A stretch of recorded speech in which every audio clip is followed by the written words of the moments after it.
esto es de un valle que está en el norte de la isla, donde estaban asentados prácticamente los principales y más ricos yacimientos de oro.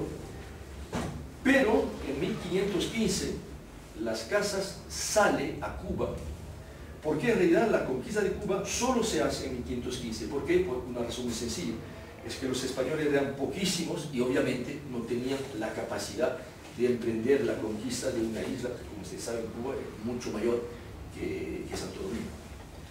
Entonces, en 1515, las casas, estando las casas de Capellán Castrense, al fin y al cabo de la hueste conquistadora, y por eso que recibe como beneficio una nueva encomienda en Cuba.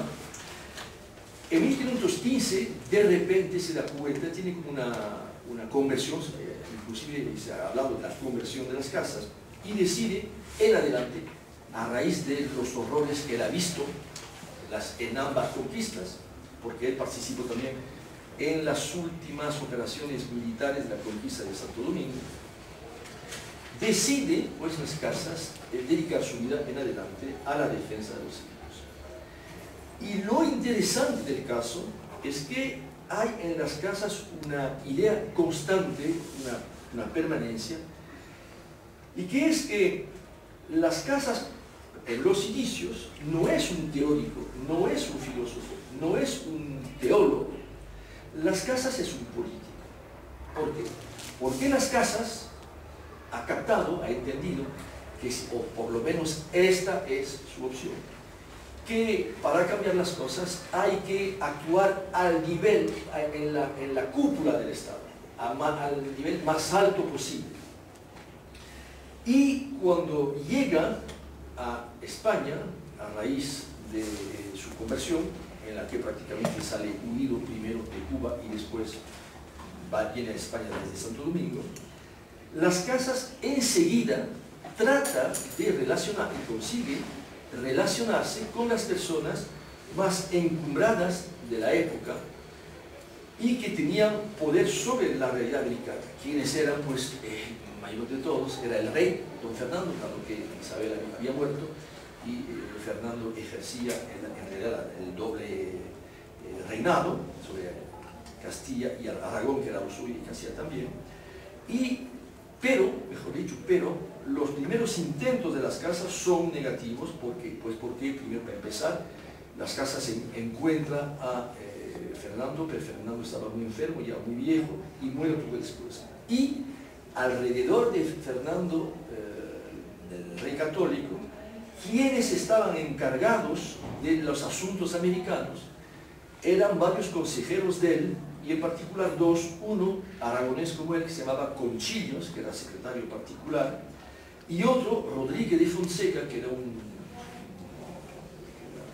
clérigo, y que, digamos, llegó a tener un papel durante 20 o más de 25 años, llegó a tener un papel fundamental, en particular en adelante cuando se va a fundar el Consejo de Indias, va a ser presidente del Consejo de Indias, y se va a transformar casi inmediatamente en el mayor enemigo de las casas. Esto es que Rodríguez de Fonseca representaba para las casas todo lo malo que podía suceder, en el sentido de que evidentemente Rodríguez de Fonseca desde España estaba encargado del gobierno de América, pero claro, cobraba su mordida en todo lo que se decidía, en los nombramientos y en la rentabilidad de la nueva colonia.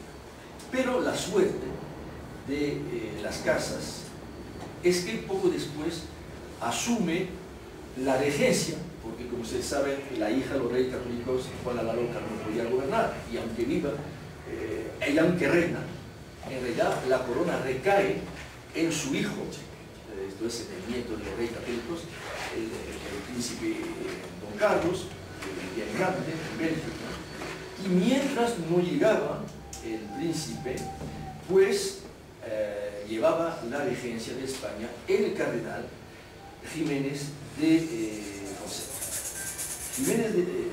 Jiménez de Cisneros, disculpe. Y efectivamente, la gran inteligencia de las casas es ver cómo llega a acercarse a Jiménez de Cisneros, como llega a convencerlo, y en particular llega a convencerlo de que hay que hacer algo.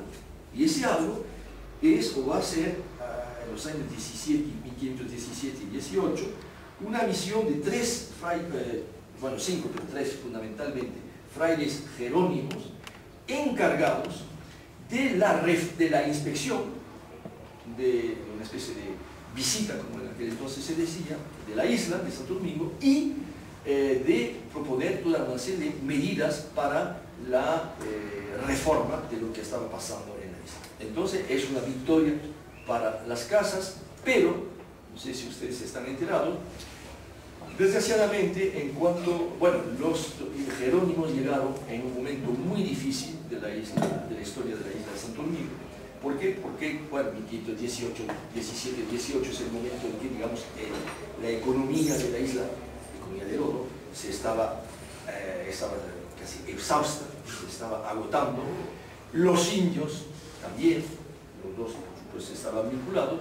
Y entonces, claro, si se hubieran aplicado las medidas que las casas había propuesto antes de que se fueran los jerónimos, obviamente todo había sido un caos tremendo. Entonces, los jerónimos trataron de adaptar las órdenes que recibieron a la realidad.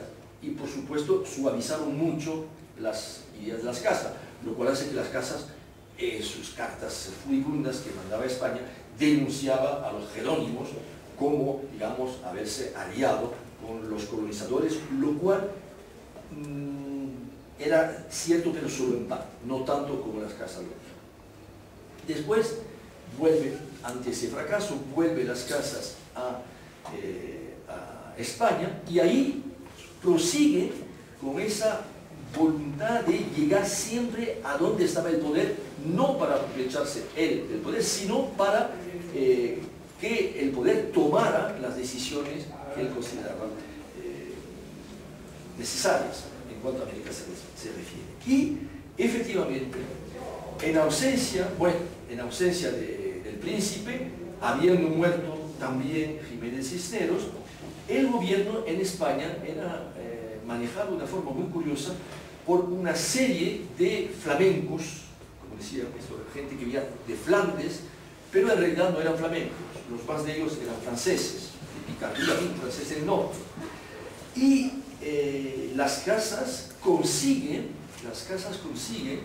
digamos, hacer muy buenas ligas, como familiarmente se dice, con varios de ellos que tenían un papel muy importante, en particular con Guillaume de Croix y sobre todo con el canciller Le Sauvage, que ayudaba plenamente a las casas, que trató y consiguió que se rebajara el poder. Bueno, Conchillo ya había desaparecido, pero digamos que trató de limitar las actuaciones de Rodríguez de Fonseca, pero desgraciadamente para las casas, muy poco después, el canciller Le Sauvage, que también era un hombre ya bastante anciano, muere de una apoplejía, dejando a las casas solas. Esto es desvalido. Esto es que la opción política que seguía de manera obstinada desde hacía 3-4 años ya, las casas, ya digamos, fracasaba contra una realidad. Esto es que sus apoyos, bueno, se habían muerto. Pero no por eso las casas, que obviamente tenían una voluntad férrea, una constancia increíble, las casas consiguió una proeza más, en el sentido de que llegó a llamar la atención del nuevo monarca cuando llega, el príncipe Carlos I de Castilla, que después será el emperador Carlos V. Y lo que quiero decir, y eso es a eso quería ir, es que después de estudiar muy bien la trayectoria de las casas, lo que hizo, lo que consiguió, aquello en que fracasó, etc., he llegado a la conclusión de que sin Carlos V las casas no existían.